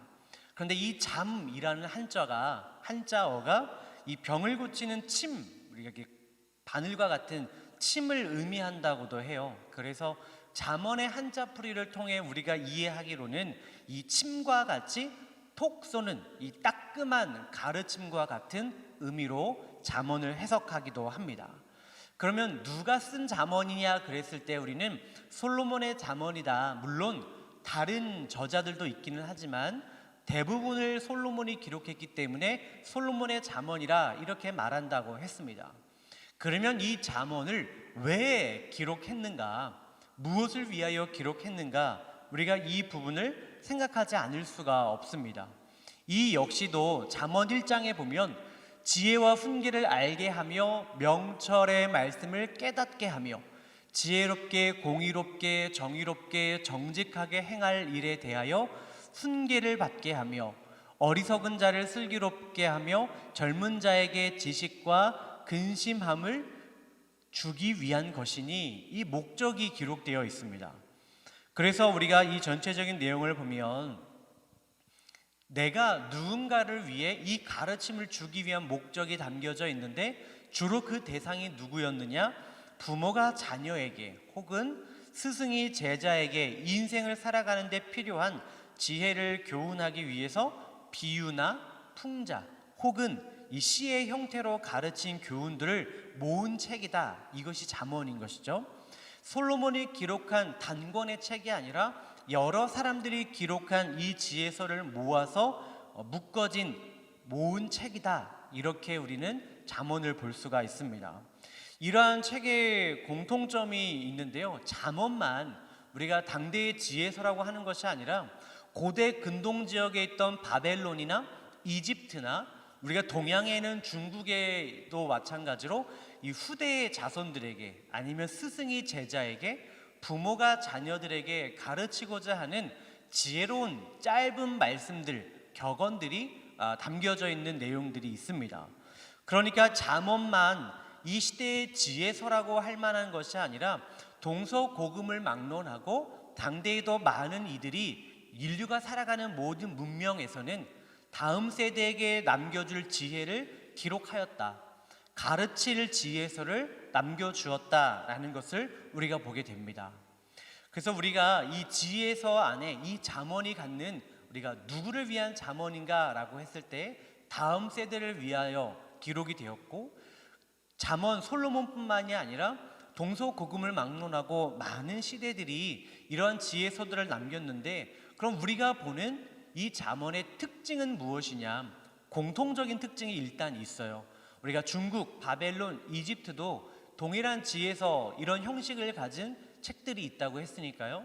그러면 공통된 특징은 뭐냐? 첫째는 일단은 대조법을 사용한다는 겁니다. 그래서 우리가 잠언에 보면 악인과 의인, 지혜로운 자, 미련한 자 이 부분에 대한 극명한 대조를 보게 됩니다.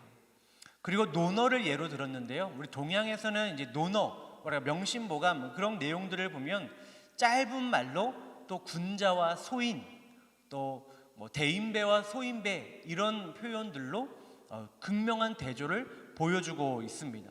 그런데 이러한 방법들이 효과적인 가르침을 위한 수단으로 애용되는 방법입니다. 우리가 인생의 여러 선배들의 말씀, 속담이 되기도 하고 격언이 되기도 하는데 인생은 짧고 예술은 길다. 이렇게 짧고 긴 두 가지의 극대조되는 단어를 사용했죠. 달면 삼키고 쓰면 뱉는다. 잘 되면 제 탓, 안 되면 조상 탓. 이렇게 대조적인 모습을 통해서 짧은 격언에 조언을 남겨주고 지혜를 남겨주는 말들이 우리 안에 참으로 많이 있습니다. 그래서 당대의 오랜 시대 고대 사회 속에서도 이 짧은 격언과 대조되는 표현들을 통한 지혜서, 이 형식은 오래되었고 효과적인 방법으로 오늘날까지도 쓰이고 있다. 이것을 우리가 보게 됩니다. 그러면 바벨론에 있는 지혜서도 마찬가지고요. 동양의 논어에 있는 지혜서도 마찬가지고요. 잠언에 있는 지혜서도 마찬가지로 이러한 특징을 갖고 있다면 그러면 공통된 특징 말고 잠언만이 가지고 있는 특징은 무엇이냐? 우리가 잠언만이 품고 있는 특징은 마지막에 결론 부분에 가서 한번 다시 정리를 해보도록 하겠습니다. 잠언의 구조에 대해서 잠깐 제가 좀 길게 내용을 써놨는데요. 이번에는 우리가 나눠드린 인쇄물이 있기 때문에 그 인쇄물에 있는 내용을 참고하시면 될 것 같습니다. 우리가 1장부터 31장까지 특히 30절 말씀은 아굴의 잠언이요 31장 말씀은 르무엘 왕의 모친의 잠언이다. 이렇게 다른 저자의 이름이 분명히 기록되어 있기도 합니다. 그리고 우리가 중간에 보면 이 히스기야의 신하들에 의해 히스기야 왕의 신하들에 의해 편집된 부분도 있어요. 그래서 전체적인 구성을 보면 어쨌든 솔로몬 때에 대부분 기록되었고 히스기야 때에 신하들에 의해 편집된 완성본이 그때 등장을 했을 것이다. 그래서 오늘날과 같은 구조가 편성이 되었습니다. 간략히 언급만 하고 넘어가자면 지혜의 목적, 초청과 권면, 소중함. 그런데 이 첫 번째 지혜의 가치 단락에서 네 번째 의인화된 지혜의 자기소개. 이 지혜는 우리가 사람이 아니잖아요. 그런데 지혜가 의인화되어서 사람처럼 스스로 말하고 권면하고 청하는 본문이 등장을 합니다. 우리가 그리스 신화에도 보면 지혜의 여신이 있잖아요. 그래서 모든 것들을 신격화하고 의인화했던 당대 사회의 모습이 여기서도 우리가 등장을 하게 됩니다. 그런데 이 의인화된 지혜는 그 당시에 있었던 고대 근동 지역 또 그리스 로마 지역에 있었던 그 의인화된 지혜와는 분명히 다른 모습을 보입니다. 그 부분 역시도 결론에 가서 함께 정리를 해보도록 하겠습니다. 그래서 우리가 두 번째 지혜에 적용해 보면 실제적인 삶에 있어서 관계에 있어서 어떻게 살아가야 할 것인가에 대한 교훈들을 정리해 주고 있습니다. 그래서 잠언의 전체적인 구조를 보면 이러한 형식을 갖는다라는 것으로 마무리하면 될 것 같습니다. 우리가 잠언을 지혜서라고 잘 알고 있는데 지혜서 잠언이라고 잘 알고 있지만 우리가 갖는 오해들이 있습니다. 단순히 세상적인 논리와 가르침의 한 부분으로 오해한다는 것이죠. 물론 아까 우리가 공통적으로 봤던 지혜서들이 갖는 특징들이 있지만 우리가 그 특징들이 담겨 있는 책임에도 불구하고 정경 안에, 이 성경 안에 포함되어 있다는 것은 하나님의 말씀과 성령의 계시가 작용된 책이라고 할 수 있는 것입니다. 그런데 우리가 단순히 이 책을 윤리와 도덕 지침서로만 안다면 이것은 우리가 이 잠언을 오해하는 겁니다. 또 두 번째로 세속적인 처세술에 관한 책으로만 이해한다면 이건 역시도 우리가 잘못 오해하고 있는 것입니다. 우리가 1번과 2번 이 말씀에 대한 착오는 보통 어디서 오냐면 부모가 자녀들을 가르치기 위해 잠언을 사용하면서 오기도 합니다. 내 자녀가 더 지혜로운 자가 되기를 원해. 남들보다 더 똑똑한 자가 되기를 원하고 더 나은 자가 되기를 원해. 그러다 보니 지혜 있는 자가 되어라, 잠언을 읽어라. 이렇게 지혜 있는 자가 되어라, 의인이 되어라 이렇게 가르친단 말이죠. 남들보다 도덕적으로 의로운 자가 되어라 이 생각으로 이 세상에서의 영화를 위해 잠언을 보게 하는데 그것은 우리가 잠언에 대한 오해입니다. 그러니까 단순히 세속적인 논리와 이해로 이 책을 봐서는 안 된다는 겁니다. 자, 3번이 절대적인 명령 선포가 아니다. 아까 우리가 잠언도 성경이고 성령의 계시에 의해 작성된 책이라고 한다면 우리가 하나님의 말씀으로 받아들이고 실천해야 하는 것 하나님의 명령이 아니냐 생각할 수 있습니다. 그런데 왜 이 3번을 잠언에 대한 오해라고 했냐면 이스라엘 백성들도 하나님의 명령인 율법을 따라 행했지만 이것이 저들에게 행위의 굴레가 되고 의인에 대한 조건이 되면서요. 이것이 마치 이것을 따라야만이 의인이 되고 구원을 얻는 것처럼 그렇게 왜곡이 되었던 것입니다. 그래서 우리가 잠언을 통해서 하나님을 아는 것이지 잠언을 통해서 나를 완성시키고 내가 이 잠언대로 행함으로 인해 의인이 되는 것은 아니다. 이것을 우리가 동일하게 우리가 복음서에서도 계속 등장하였던 이 바리새인들과 사두개인들과 같은 모습을 잠언을 통해 갖지 않도록 우리가 경계하고 이 오해를 풀어야 하는 것입니다. 우리가 잠언에 있어서 가장 큰 특징은 1번과 2번 동일한 지혜서들과 같은 형식을 취하지만 세속적인 관심으로 쓰여진 인근 지혜 문학에서는 감히 찾아볼 수 없는 것을 발견하게 됩니다.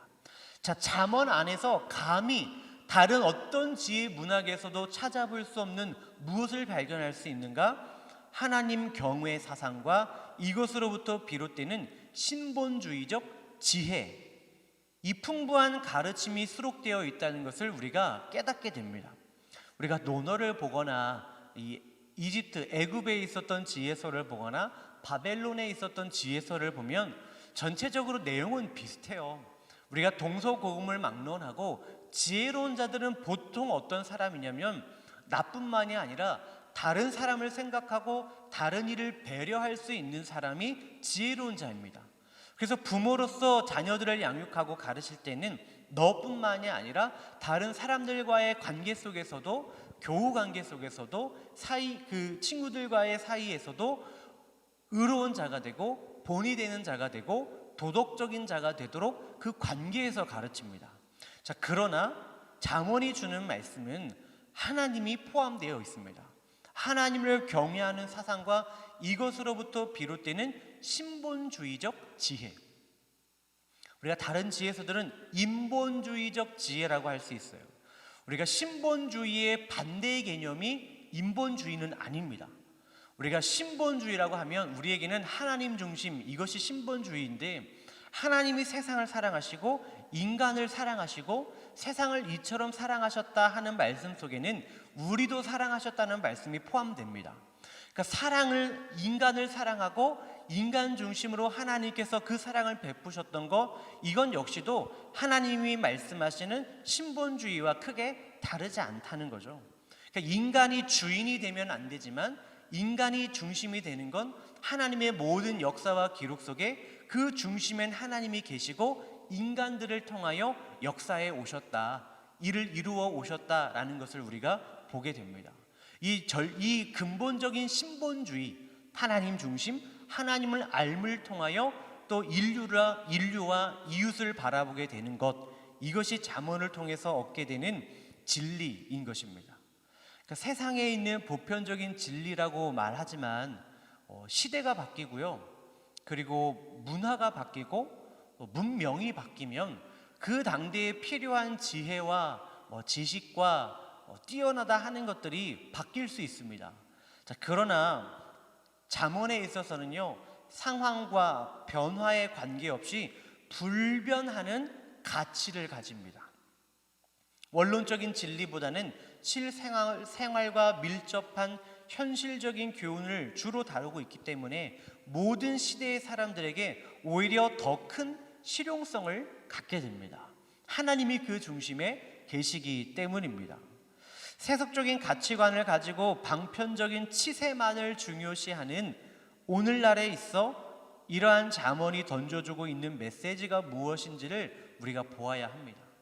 그러니까 부모를 좀 예로 들었는데요, 내가 이 모든 잠언에 있는 내용을 두루두루 갖추어서 이 세상에 뛰어난 자가 되어야겠다라고 생각하시면서 잠언을 묵상하실 때가 많을 겁니다. 저도 잠언을 묵상하다 보면 우리가 잠언을 묵상하는 이들의 공통점일 거예요. 이 말씀도 좋다. 그래, 이런 사람이 되어야지 깨닫는 순간이 정말 많을 겁니다. 혀에 대한 말씀도 되게 많잖아요. 혀를 어떻게 해야 되는지, 말하는 것에 대한 조심성, 말하는 것에 대한 영향력, 그러니까 이런 것들을 다 조심하고 뛰어난 자가 되어야겠다. 그러나 이것을 내가 실현해 간다는 것이 결코 쉽지 않아요. 그러니까 내가 이 잠언을 통해 세상에서 뛰어난 자가 되어야겠다, 성공한 자가 되어야겠다, 잠언이 주는 교훈과 메시지는 그것이 아닙니다. 천지의 창조주이시며 역사의 주관자이신 하나님은 당신이 창조하신 이 세상의 섭리와 이 원리와 질서가 유지되기를 원하시는 겁니다.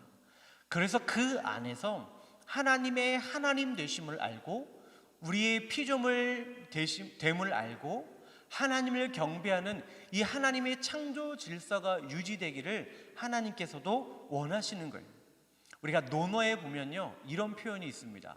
군군, 신신, 부부, 자자, 이런 말이 있습니다. 군주는 군주다워야 하고, 신하는 신하다워야 하고, 부모는 부모다워야 하고, 자녀는 자녀다워야 한다. 이것이 세상살이의 논리이기도 한데, 하나님께서 만드신 창조의 질서가 우리에게 주어주신 각 사명과 삶을, 그 역할을 살아가며 충실히 살아가며 하나님이 부여하신 권한과 권위를 누리며 살아가는 것, 이것이 하나님께서 말씀하신 세상의 질서인 것입니다. 자, 우리 마지막으로 우리가 진정한 지혜의 잠언이 뭐냐, 지금까지 우리가 오해하고 있는 것들에 대해서 말씀을 드렸어요. 우리가 세상에서 성공하고 뛰어난 자가 되고 남들보다 앞서는 자가 되는 것이 이 지혜서 잠언의 목적이 아니라 이 진정한 지혜를 우리에게 깨닫게 하시고자 하는 목적이 있는 것입니다. 잠언에 기록된 지혜라는 표현은 우리가 신약 성경에 등장하는 이 말씀 로고스와 같은 의미를 갖는다고 볼 수 있습니다. 그리고 이 말씀은 예수 그리스도이심을 우리가 성경을 통해서 성령님의 도우심을 통해서 깨닫게 됩니다. 우리가 1교시 때 요한복음에 대한 말씀을 함께 봤습니다. 요한복음 1장 1절에 보면 태초에 말씀이 계시니라, 이렇게 말씀이 계신다고 표현을 하고 있어요. 자, 요한복음 1장 14절에 보면 말씀이 육신이 되었다 말씀하고 있습니다. 고린도전서 1장 24절에 보면 그리스도는 하나님의 능력이요 하나님의 지혜니라 라고 말씀하고 있습니다. 자, 지혜와 말씀과 예수 그리스도가 동일한 분이심을 성경을 통해서 우리가 주목하게 되는데, 태초에 말씀이 계신 거, 이 말씀이 육신이 되어 이 땅에 오셨고 그는 그리스도시라, 하나님께서 우리에게 약속하신 그리스도시라, 그래서 우리가 그를 예수 그리스도시라 부릅니다. 그런데 그 그리스도가 하나님의 능력이요 하나님의 지혜니라 라고 말씀하고 있는 것입니다. 그래서 예수 그리스도를 아는 것, 이 말씀을 아는 것, 이 지혜를 깨닫는 것은 예수 그리스도와 관련이 있는 것입니다. 하나님을 알고 참 하나님과 그가 보내신 자 예수 그리스도를 아는 것, 이것이 영생, 이것이 영생이라고 요한복음 17장 3절은 말씀하고 있습니다. 우리가 잠언을 시작하다 보면 여호와를 경외하는 것이 지식의 근본이거든. 또 시편에 있는 말씀, 또 잠언 1장 9장 이 여호와를 경외하는 것이 지식의 근본이다라는 표현들이 자주 등장합니다. 우리가 여호와를 어떻게 경외하느냐, 여호와를 경외하는 것이 무엇이냐, 잠언을 통하여 수많은 지혜를 깨닫지만 그 지혜와 질서를 창조하신 하나님을 깨닫고 그가 보내신 예수 그리스도, 말씀이 육신이 되어 이 땅에 오신 예수의 가르침을 본받아 살아가는 것, 이것이 잠언이 우리를 통하여 주시는 하나님의 지혜, 여호와를 경외하는 지식인 줄로 믿습니다. 예수 그리스도를 아는 것이야말로 여호와를 경외하는 것, 참된 지혜임을 선포하고 있는 것입니다. 우리가 예수 그리스도는 말씀이시다, 이 말씀이 육신이 되신 이가 예수 그리스도시기 때문에 하나님의 말씀을 우리에게 주셨는데 그 말씀 속에는 하나님의 지혜가 담겨 있다. 그 우리가 지혜가 담겨 있는 글을 모아서 잠언이라고 말하지만 하나님의 지혜 속에는 하나님의 말씀이 담겨 있고 하나님의 그 말씀이 친히 육신이 되어 이 땅에 나타나셔서 우리에게 보이시고 가르치시고 행하게 하신 예수 그리스도와 연결지어서 보지 않을 수 없다. 이것이 우리가 이번 3월 맞이하는 맥체인 성경을 통해서 묵상하게 될 내용들입니다. 지혜 자체만으로, 짧은 문구들만으로는 우리에게 큰 도움이 될 겁니다. 삶을 살아가는데 사람들과의 관계에서 큰 도움이 될 겁니다. 그러나 큰 주제와 단락에 있어서는, 큰 메시지에 있어서는 그 지혜이신 하나님과 예수 그리스도를 아는 것, 세상의 지식보다, 명예보다, 금은보다 귀한 것이 예수 그리스도이심을 깨닫게 되는 것입니다. 진정한 지혜의 잠언, 이 잠언에 대한 내용을 우리가 깨닫고 잠언을 묵상하시면서 이 특별히 요한복음을 함께 묵상하실 때 친히 말씀이 되신 예수님의 삶을 함께 묵상하실 수 있기를 바랍니다. 예수님이 잠언과 결코 어긋난 삶을 사시지 않았어요. 그 자체가 지혜셨고 말씀이시기 때문입니다. 그래서 이번 맥체인을 통해서 함께 보는 본문의 말씀들이 우리에게 주시는 하나님의 지혜와 말씀과 또 서신서들을 통하여, 바울을 통하여 주신 그 가르침들이 얼마나 큰 하나님의 지혜와 가르침인지를 깨닫는 한 달이 되실 수 있기를 바랍니다.